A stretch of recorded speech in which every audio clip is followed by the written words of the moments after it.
Hello guys, कैसे हो आप लोग। मैं अभी वीडियो बनाने जा रहा हूँ।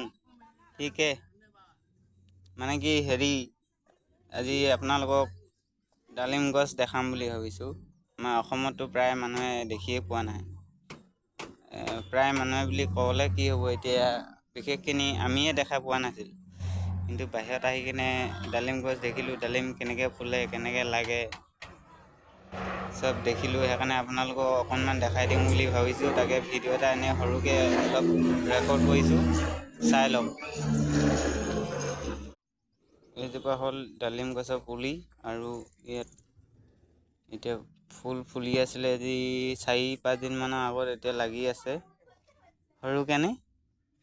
এইটো কলি আহিছে, এইটো ডালিম। আগতে আমি দেখাই নাছিলোঁ। অসমত হয়তো আমাৰ নিচিনা নেদেখা মানুহ বহুত আছে, সেইকাৰণে ভাবিলোঁ ভিডিঅ' এটা বনাই দেখাওঁ। এইটো ডালিম লাগি আছে চাওক, আৰু এটা এইফালে কলিয়াই আছে, এইটো এটা ডালিম। গাঁৱলীয়া ল'ৰা যে আমি, সেইকাৰণে ডালিম গছ দেখাই নাছিলোঁ। বাহিৰত আহিয়ে ডালিম গছ দেখিছোঁ। কিন্তু কলিয়াই আছে ইমান ধুনীয়াকৈ, দেখিছে না।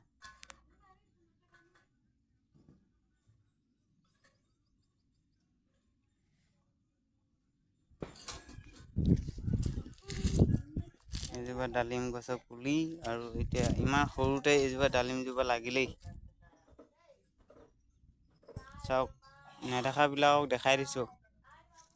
ডালিম কোনে কোনে দেখা নাই আজিলৈকে, ভিডিঅ'টোৰ জৰিয়তে চাই লোৱা।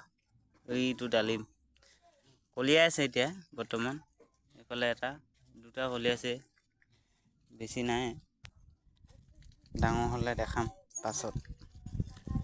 Bye bye.